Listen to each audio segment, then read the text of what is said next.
it's how we do what we do, isn't it? It's the behaviors that play out. It's how we interact with each other. It's how we talk to each other. How do we engage each other, or not, as the case may be? The question is from Thinking Focus. Hi, I'm Paul from Thinking Focus. Hi, I'm Richard from Thinking Focus. Hi, I'm Ricky from Thinking Focus. And the question is, how do we shape a culture with autonomy, particularly following the pandemic? Well, that's a very big question, isn't it? So we're talking about... Huge question. I think if we've not had a conversation about culture for a long time in organisations, then it's a really good time to have one, because people have been working in their kitchens, in their front rooms, in their bedrooms, in their home offices, in gardens, by the beach, wherever it might be. So we've essentially gone from, for some organisations, not everyone, of course, but those organisations where people were all in an office or in a building together of some sort, we went away from doing that. So that culture in the office then became a culture of people working remotely and being a bit more disconnected. So now as we start to come back together, I think we have to ask the question of what is the culture that we had, the one that we want going forwards and the one that will make us successful? Yeah, I think that's a fair point. And I think a lot of leaders think culture is something that's a little bit outside of their control. You know, culture is very, I don't think the right word here, but it's it's a very fluffy thing. It's very intangible. You can't touch it and feel it. And it's more than just going, right, well, let's get better chairs for everybody, or let's get, put a coffee bar in reception or something. Yeah. It's more than that. It's a really kind of detailed set of unwritten operating rules for how the people in the organization are going to work together, that is set partly by the people in the organization and partly by the leadership of the organization. The simplest way we always describe it, it's how we do what we do, isn't it? It's the behaviors that play out. It's how we interact with each other. It's how we talk to each other. How do we engage each other, or not, as the case may be? And some of the challenges emerge, particularly in the current environment. We're coming out of the summer and probably likely to get busier. Many organisations will get busier as you get the build up towards year end and, try and hit those numbers. But actually, we've also got a backdrop where people are trying to find where they fit now in the new ecosystem. Am I home based? Am I office based? Am I somewhere in between? And, actually my boss wants me in, and, we've done a podcast all about the merits of, hybrid working and potentially some of the drawbacks of that. But fundamentally, people are reevaluating whether they want to be a part of the future of many organizations. And then, of course, that manifests itself in managers or leaders kind of going, well, if we start to push some of this stuff, we might lose people. And that occupies their headspace around whether they're then going to challenge perhaps some of the poor behaviors that emanate. Imagine, we've seen it before. You've got a successful person on the face of it, doing the number, performing in whatever role they do at high level, but the behaviors are terrible. They're causing carnage around and about in delivering what they do. But of course, when you only judge the number or the output that they create, and you don't see the trail of destruction behind them, we start to condone what actually are poor behaviors. And I think this becomes even more important for organisations to have a conversation about culture now, because the question of how do we behave around here, well, you would want to have people that are working, whether it's remotely or in the office, on the shop floor, whatever it might be, that are going to behave in a way that you believe is consistent with what the company's all about. And to your point, Ricky, actually, if you get people that perform well but don't do that, how do you call that out if people are working remotely and away from, being in the public eye, so to speak? So that's going to be an interesting dilemma. And of course, if we don't call it out, and if we allow people to behave in a way that isn't how we do it around here, Well, we're saying it's okay, aren't we? We're saying it's okay, we're condoning it. And that's always been the case.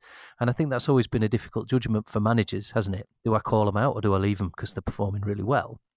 And it's really challenging right now, particularly because for a lot of people, the rules have changed. So we had some cultural rules. We had a way of working. We had things that were acceptable. Things that might have worked when we're all together in the office because they're seen as being funny or a bit of a laugh may not work with a hybrid team because they're not in on the joke, or they're not in on the little sort of in thing that's going on. And so actually some behaviours that used to be, borderline but okay, are suddenly quite destructive. And so we're resetting that rule set. Well, we're likely to see new behaviours emerge then, aren't we? Because, that sense of being left out, not in on the joke, not in on the current thinking is, how do I react to that? Do I become petulant? Do I become, curious and inquisitive? What's the behaviour? How often have we ever heard people go, but nobody's told me? Well, what have you done to go find out? What have you done to get involved, to get stuck in? Where's your level of ownership here? Is it just to be told and be spoon-fed, or is it to actually get stuck in and go find out? Well, you've also got the thing about culture is often created through looking at role models that are around, good or bad, and then thinking, well, that's how we behave around here. This is how we dress around here. This is how we behave. This is how we speak to each other. That will change as well, because actually if you're new and you've joined an organisation, you've got less data to go on, haven't you, through this recent period? You've had some Zoom calls, some team calls, meetings like that, but you've less data to go on. You're not quite sure how all that works. That's a really good point. You're not quite sure. So you're gently trying to find that out. So for me, having the conversation now, if you're running a team, business unit, whatever, that says, how should we behave? Whilst we're going after these goals, we've got this purpose and these goals and all that stuff, how do we want to behave in pursuit of this?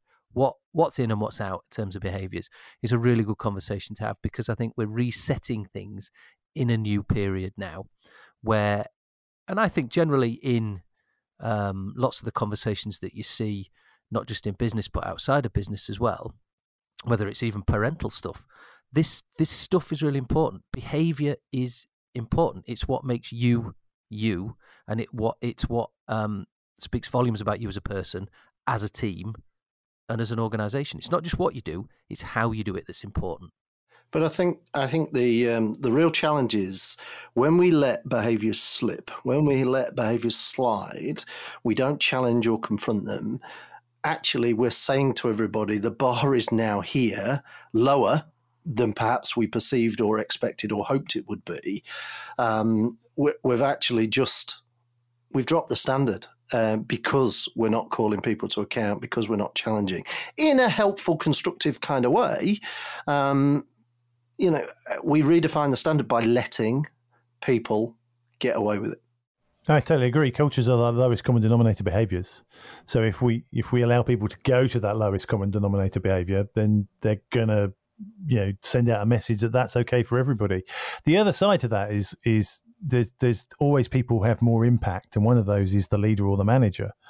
And so actually if as a leader you're saying the standard is this, and then you're not meeting it, you are clearly defining a culture that's lower than what you say it is. Yeah, do as I say, not as I do.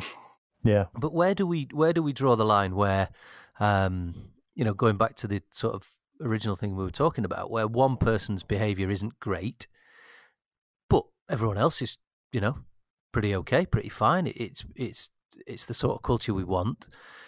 Where do we sort of draw the line? Because this is in the past where we've seen organisations clamp down then on everyone to deal with one person's poor behaviour. And I often wonder if that's because having the conversation you really want to have with that one person is difficult. Feels really difficult. So sending a memo out that says, right, for everybody now, it's the no rude T-shirts in the office thing. We're all wearing T-shirts and one person comes in with a T-shirt that's a little bit offensive. The right answer is to sit that person down and go, you've missed the point. We're quite informal here. We all wear T-shirts, but not that T-shirt. But actually, what a lot of organisations do is ban T-shirts. Oh yeah, it becomes extreme, doesn't it? It becomes extreme, yeah, because we go, well, you've crossed the line now. You can't be trusted. You're all children, and so we're going to make you dress like grown-ups. And you go, that's again, you've sacrificed your culture. You've sacrificed the informality of your culture because somebody pushed the boundaries. And the thing is, if you want an active, informed culture, you want people who push the boundaries. Because, okay, sometimes they're going to get it wrong and they're going to wear an offensive T-shirt. Other times they're going to get it right and they're going to move the culture forward. Yeah, they're going to do something outstanding. And this is where, one of the things that I think we've talked about before is this is a choice at that point.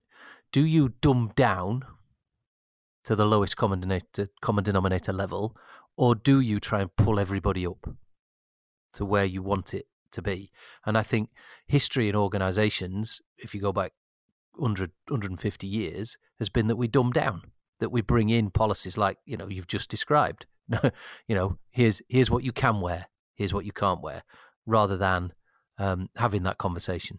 Yeah, because the short-term conversation is challenging and difficult, and the longer-term benefits aren't obvious.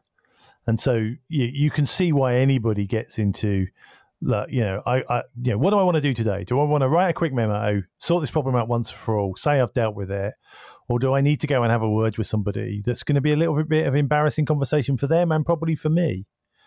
But you do need to go and do that and not dumb it down, because otherwise you lower your cultural standard. So how do we create more autonomy then? Because one of the things that occurs to me is the way we've worked over the last 18 months has let the genie out of the bottle. In other words, we were probably starting to creep towards more flexibility in the way that people worked and, fit their life around work and their work around life. We were probably tiptoeing there and have been for maybe a decade or so. But over the last 18 months, what we've seen is it is possible for people to have autonomy to choose what to do, when to do it, how to do it, where to do it, and for organizations still to be productive. Of course, not for every organization, because some people have to be in a certain place, a certain building at a certain time. But that genie's out the bottle, and people have had some autonomy and they've been given more autonomy.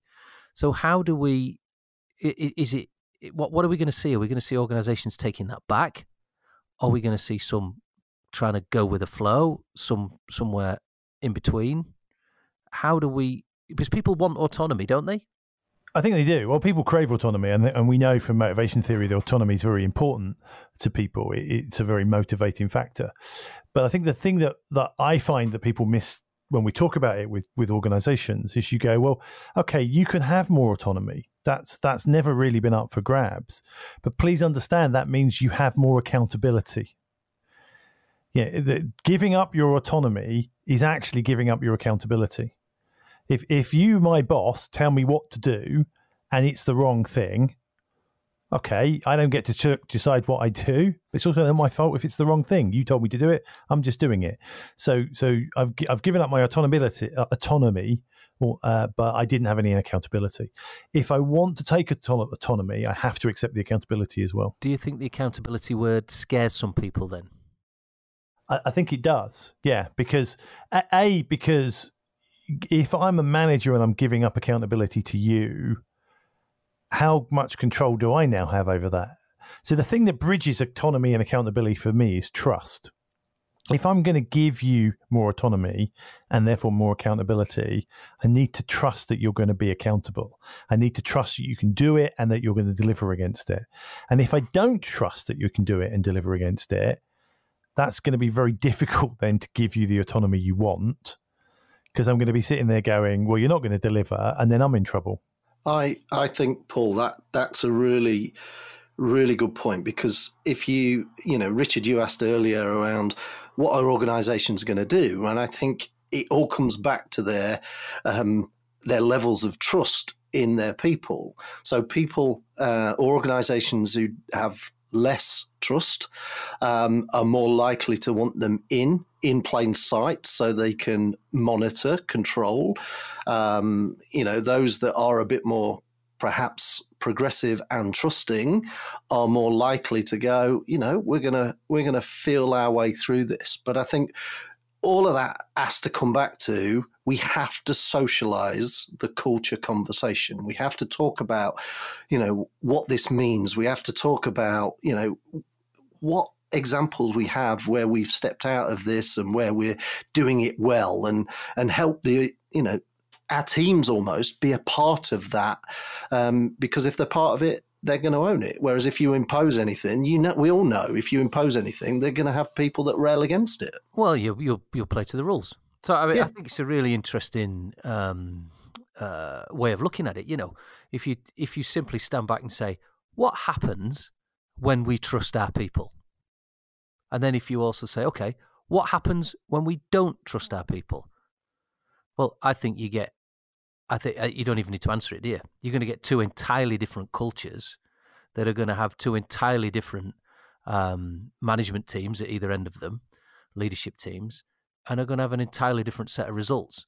Now, I'm not saying that you should just trust everybody, but surely to me, if I think, well, do I trust someone to take this on and I'll give them accountability? If the answer is no, that doesn't mean, well, I don't give them that, I just tell them what to do. That means I need to work on the relationship. I need to do some work here with them so we can get to a point where we're in a place where I can trust them to take the accountability that's required. Now, I might have more trust in somebody else, I might have less in someone else, but that doesn't mean I shouldn't trust anyone. Yeah, and it's a negotiation as well, isn't it? So it's about, and I'm saying this with the complete acknowledgement that it's not as simple as I'm about to describe, but it's about the demands of the individuals on one side. So what is it I want? Do I want to work from home? Do I want to work remotely? Do I want to choose how I do my work? Do I want to be more in control of how I organize myself? On one side, and then the demands of the business, which is actually, we want you to do these types of activities, and we want you to do these extra things, or we want you to change the way you're working in this area because we're going to change the strategy in the next 3 years, all of those things. And so you need to pull that together, and it's not one or the other. It's not that we're ever going to get to the point where you're totally accountable. I mean, we run our own business. And you'd like to think when you own the business, you run the business, I have full autonomy and full accountability. Well, you don't. I'm not accountable for everything in the business. I have to share it with you guys, and we all have to be accountable for our own little bits and trust each other. And therefore, I don't have autonomy of everything I do. Some things are not in my gift because I've said, well, you're accountable for that. So it's finding balance that works. I know often on these podcasts I take it back to being a parent. But as I've got a about 800 children, haven't you? no, I've got 4, Paul. That's very different. But my oldest one is now approaching the point where he's old enough to vote and all that kind of stuff. So it's this very same thing. He wants more autonomy. He wants to be able to make more decisions about what he does, where he goes, and that's great. He should be doing that. But with that comes more accountability. He has to be more responsible, more accountable for the things he's doing, where he's doing them, how he's paying for them than he did when he was 9. And to me, you can put that as an analogy into company culture. Do you want a company culture where you're treating everybody like they're 9 or 8? Or do you want a company culture where you're developing younger people into young adults and young adults into middle-aged adults that will take more accountability? And you have more trust. And that's the conversation, I think, about culture that organizations need to have moving forward, not just assuming that we should now treat everybody like they're 9. But I think the key here is that actually we know good managers know their people. So they can understand, the level of rope, trust they can give. They also know that when somebody's not quite comfortable or confident, because I might not want to take the accountability because I don't feel confident, I don't fully understand, and I don't want you to think I'm an idiot because I don't quite get it. Whereas, good managers will delve below that. They will test, they'll press the flesh in order to understand what is you need to go and do that well for me. Yeah, and that's great, isn't it? If somebody did say, actually, I'm a bit nervous about that, Brilliant. Let's have that conversation, because then we can start to work together to bridge that gap. And that's this negotiation, I think, that Paul was talking about before. Yeah, so we started this conversation with a simple question: how do we shape a culture with autonomy?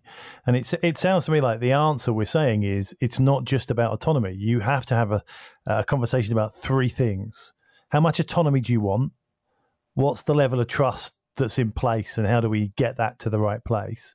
And what kind of accountability are you therefore prepared to accept to have that level of autonomy?